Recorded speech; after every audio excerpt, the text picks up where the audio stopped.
They think you're finished. They saw the fall. They saw the loss. They saw the silence after everything broke. And because you stopped explaining yourself, they mistook your silence for defeat. Let them. That's the most expensive mistake they'll ever make. Because here's what nobody tells you. A man who is truly rebuilding never announces the construction. He disappears into the dark. He studies the damage. He sharpens what was weak. And he comes back with a face no one recognizes. The moment the whole room turns against you is not your ending. It's your examination. Life is asking you one question. Were you only strong when it was easy? Or can you become dangerous when everything is taken from you? Listen closely. When everyone thinks you're done, you hold an advantage. They stop watching you. They stop fearing you. They stop preparing for your return. Their arrogance becomes your opening. Their contempt becomes your weapon. While they celebrate your fall, you study their weakness. While they laugh, you build discipline. While they gossip, you work in the dark. Don't beg them to believe in you. Don't explain your pain to people who enjoyed watching it happen. Real power doesn't defend itself with words, it returns with results. Over the next few minutes, I'm going to give you 7 mechanisms. Not 7 motivational lines, 7 cold, usable ways to take your power back without asking anyone's permission. Each one is a move you can make tonight, and the 7th is the heaviest. It's the one that separates a man who merely survived from a man who becomes untouchable. I'm saving it for the end. Don't click away. One thing, before we start. This isn't about turning you into someone who manipulates people. It's about making sure you can never be manipulated again. So you can't be read. So you can't be controlled. So you can't be buried a second time. Machiavelli wrote his philosophy in exile, stripped of his status, tortured, cast out. And in that darkness, he wrote the words that changed the world. He didn't need the applause. He needed the truth. Now it's your turn. Before we go further, I want you to drop one line in the comments.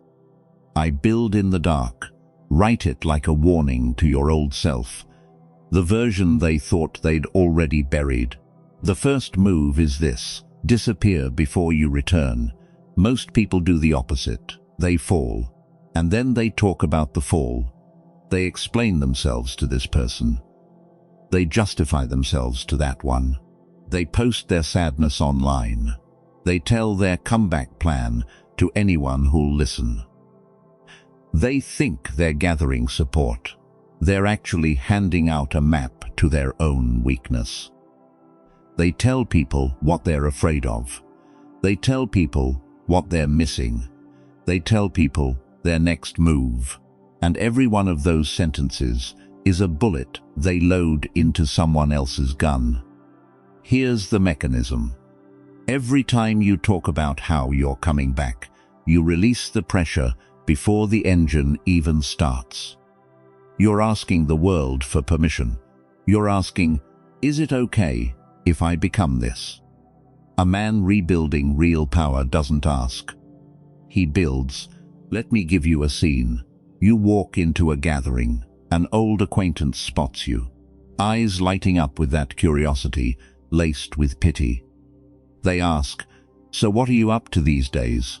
I heard things got rough for a while." The weak man tells them everything. He talks about the new project, the big plan, how next year is going to be different. He lays out a future that doesn't exist yet for a person who never actually cared. You do it differently. You look at them. You let a beat pass. And you say one sentence. I'm handling a few things. Then you turn it back on them. You ask about their life. You just handed them a 0. And that 0 will haunt them longer than anything you could have bragged about.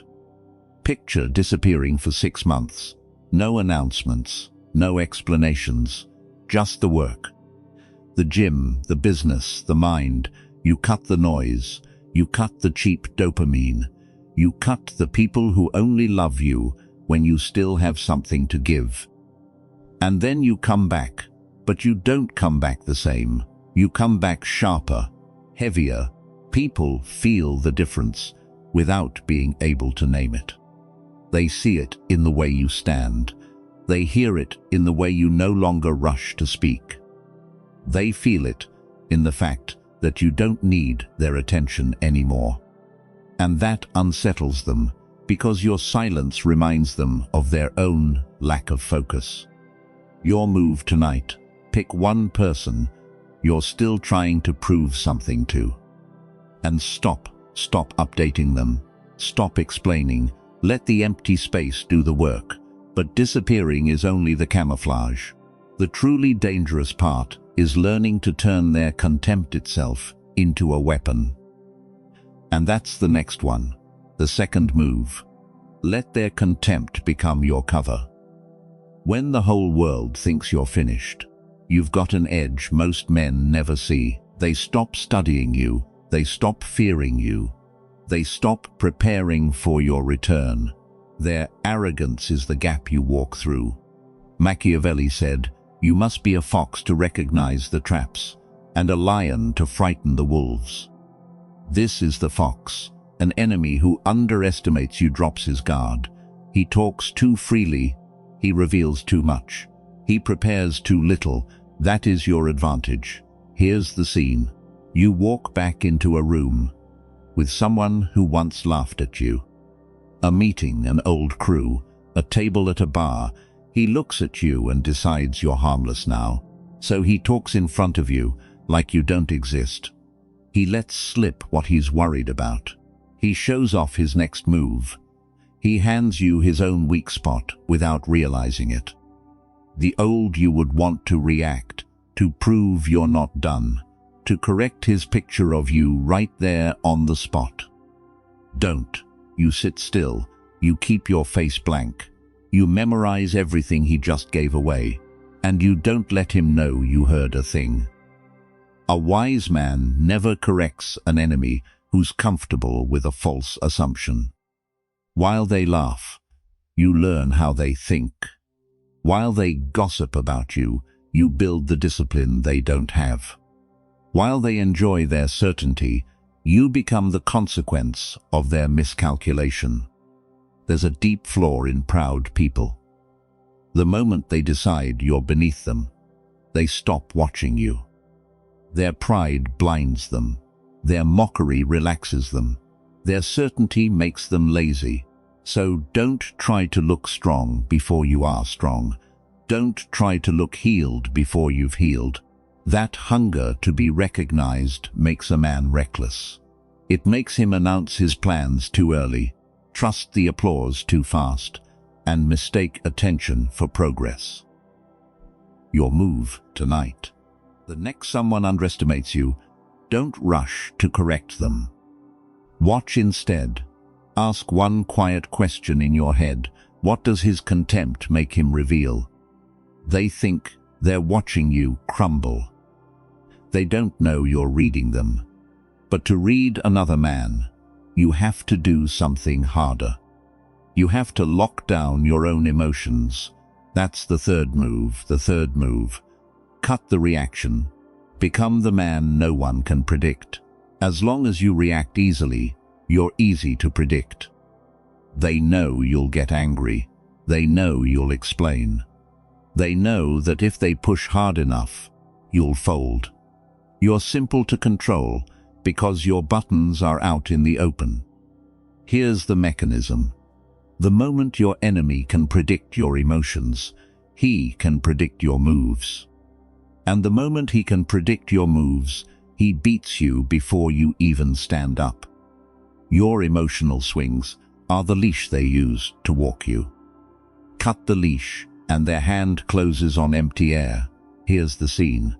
In front of a crowd, someone deliberately brings up your failure. They say it lightly, like a joke, but their eyes are locked on your face. They're waiting. They want to see you flush. They want to see the tight smile. They want to watch you scramble to explain, to save face. The old you does exactly that, reacts, hands them precisely what they came for. You do this instead. You look him dead in the eye. You let a silence stretch out, a little longer than comfortable. You don't frown. You don't smirk. You don't say a word. Then you go back to whatever you were doing, as if the sentence was never spoken. That non-reaction is more frightening than any comeback, because when you answer, you confirm his words carried weight. When you stay silent, you show him they fell into a bottomless well. He goes home and lies awake, wondering if you even heard him, if it bothered you, if you care at all. He'll never know. And the not knowing eats at him. You treat your emotions like the weather. You look out the window and see a storm. You acknowledge it. It's raining. But you don't cancel the mission because of rain. You put on a coat and you walk. The anger comes and goes. The humiliation comes and goes. You're still there, still working, still cold. Your move tonight. Find one of your buttons. Which sentence makes you want to instantly defend yourself? That's the crack in the armor. The next time someone presses it, you don't remove the situation. You remove the reaction. When the button is gone, you stop being a puppet.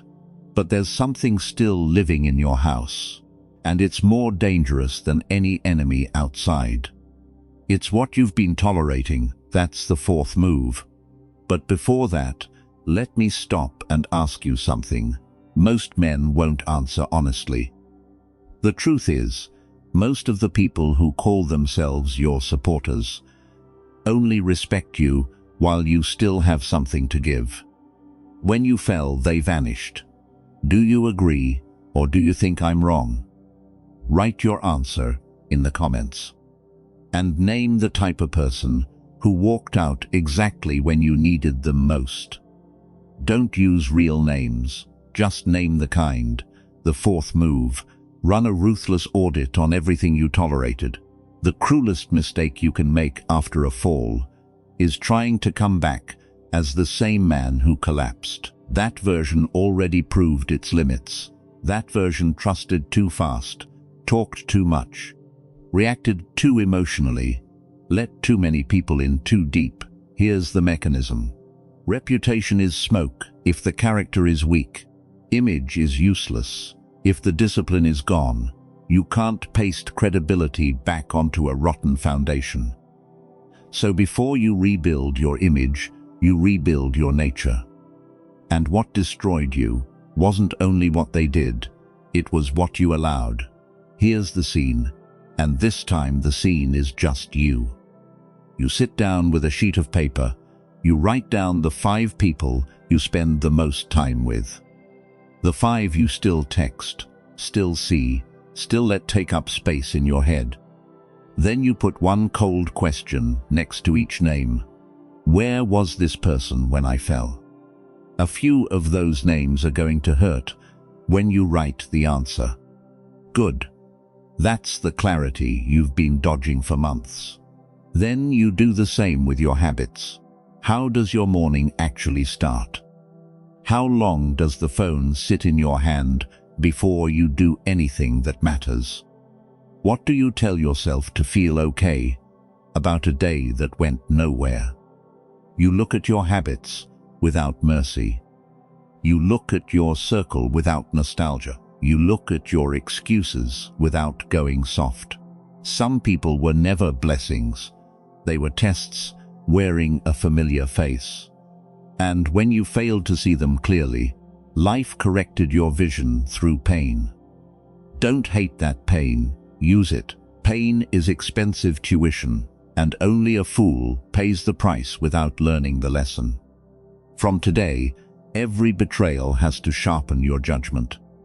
Every loss has to harden your discipline. Every embarrassment has to humble your ego. Every lonely night has to train your independence. You don't have the right to waste a pain that cost this much. A man who rises again has to become harder to reach, harder to distract, harder to impress, and harder to break. He has to learn the difference between love and dependence, between loyalty and convenience, between kindness and weakness. Your move tonight. Actually write that sheet. 5 names, 5 questions, 1 habit you know is killing you slowly. Don't try to fix your whole life in one night. Just name the traitor inside your own house. You just cleaned the house. But there's a problem. If you only do all of this when someone's watching, you haven't changed anything. You're just performing, and that's why there's a 5th move. The 5th move: build your strength where no one can clap. While you're rising, you have to accept one hard truth. Applause is dangerous when your foundation is still weak. The same crowd cheering you today can laugh at you tomorrow. The same people who swear they believe in you will vanish the second your path gets uncomfortable for them. Here's the mechanism. If your discipline only works when someone's watching, it isn't discipline. It's a performance. If your motivation only shows up when someone encourages you, it isn't strength. It's dependency. A man who rises after being counted out has to learn to become his own witness. Here's the scene, and it's a contrast. A man who got written off, just like you, posts his so-called comeback journey online. Every workout is a story. Every book he reads is a post. Every early morning only counts if someone witnessed it. He needs the likes to know he still exists. He mistakes attention for progress. Then there's you. 5 in the morning, nobody knows, no story, no post. You read, you train, you work. The room is dark. The phone is silent. Not one soul on earth knows you just did the hard thing.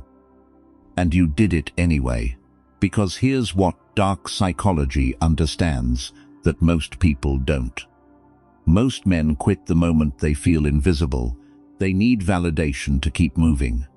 But if you can move without a reward, you become rare. If you can hold your standard when no one is looking, you become trustworthy to yourself. And once a man trusts himself, he stops begging the world for his own confidence. Don't underestimate the small wins. The world only notices the harvest. But power is planted quietly. Every page you read, every set you finish, every cheap reaction you swallow, every weak habit you kill, every dollar you save, every skill you sharpen, all of it becomes one brick in your return. Let them think nothing is happening. While they relax, you prepare your move tonight. Do one hard thing you will never tell anyone about. Don't post it. Don't mention it. Let it belong to you. Every brick laid in the dark is a brick no one can take. You're building strength without an audience. But there's one audience you still haven't thrown out of the room. It's the voice in your own head. The voice that secretly agrees with the people who doubted you. That's the 6th move. The 6th move. Take back the throne inside your own mind. There's a point in every comeback where the hardest enemy is no longer the people who doubted you.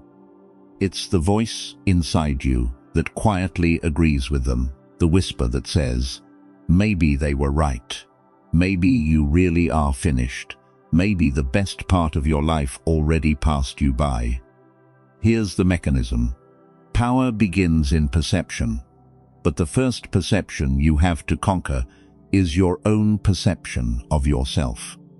If you still see yourself as the man who failed, every opportunity will look too big for you. Every room will feel like a courtroom. Every mistake will feel like evidence. You'll walk like a man waiting to be exposed. And people sense it. They smell the hesitation. They treat you exactly the way you treat yourself. Here's the scene. You walk into a room full of opportunity, an interview, a meeting with a partner, someone you want to impress. And the second the door opens, the voice fires off in your head. You failed before, they know it. You don't belong here. The old you believes that voice, sits smaller, speaks softer, apologizes for his own presence with every gesture. You do this instead. You catch that voice the second it speaks, and you talk to yourself, not like a victim begging for proof, but like a commander rebuilding a kingdom after the invasion. Yes, I took the hit. Yes, I lost people. Yes, I was humiliated, but none of that gives me permission to be weak. For too long, your enemies, your regrets, your failures have been living rent-free in the space that should belong to your strategy. They occupied your focus. They occupied your sleep. They occupied your confidence. Now you take that territory back. You train your thoughts like soldiers. You don't let panic command them. You don't let nostalgia weaken them. You don't let anger waste them. You point them at what can be built, what can be fixed, what can be mastered, what can be won. Your feelings are real, but they're not your ruler. Your pain is real, but it's not your plan. Your fear is real, but it's not your master. Your move tonight, catch that voice one time. When it says you're finished, answer it out loud if you have to, with a single line. My past can advise me, it does not get to rule me. Now you've cleaned the outside and the inside. You've disappeared, you've read them, you've locked your emotions, you've audited your circle.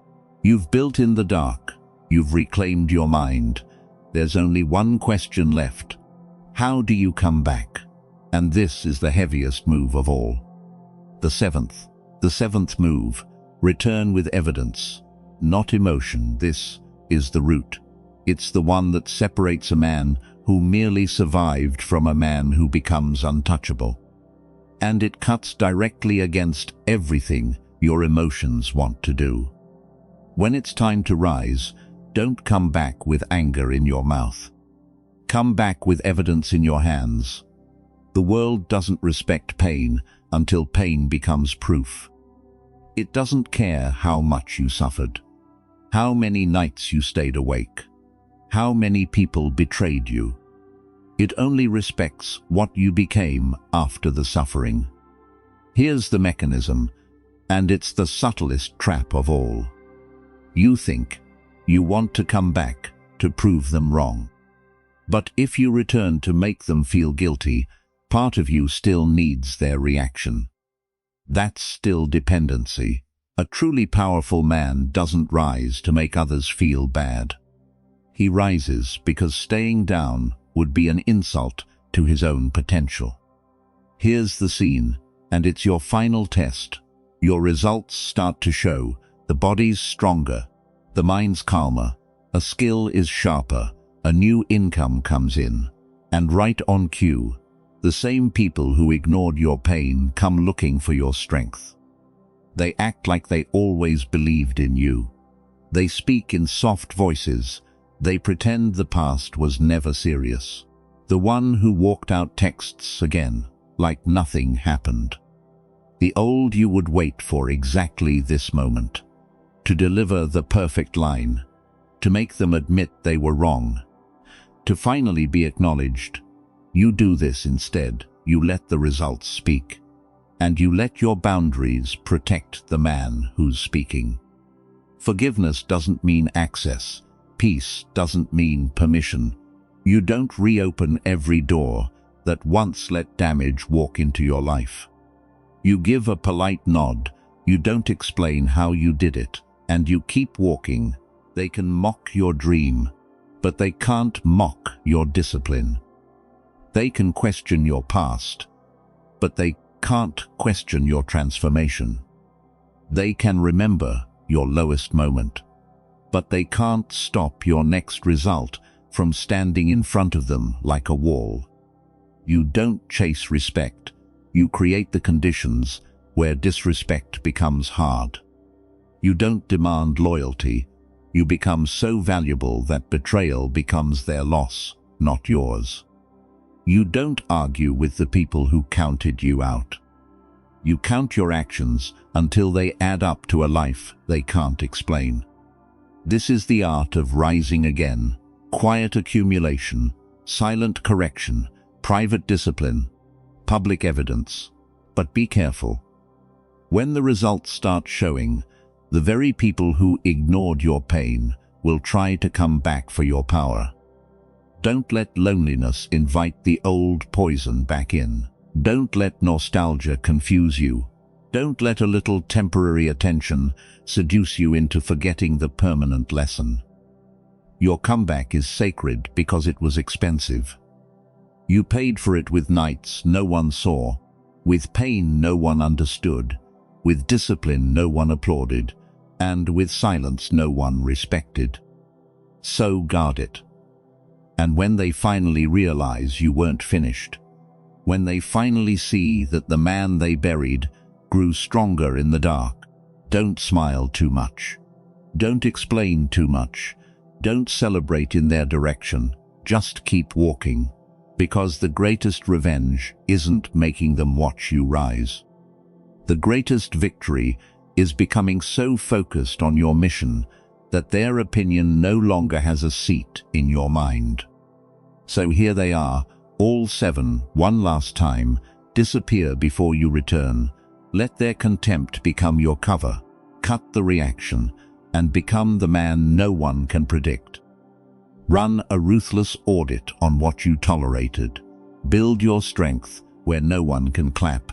Take back the throne inside your mind and come back with evidence, not emotion.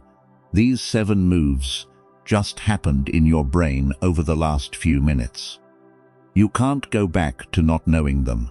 You can't go back to being the naive man waiting for the world to be fair to him. And here's the last thing I need you to understand. They think they buried you, but you're not the collapse. You're the strategist after the collapse. You're not the wound. You're the man learning where the armor was missing. You're not the rumor. You're the result that's still forming. Let them keep the old story. Let them remember the fall. Let them whisper that you were finished.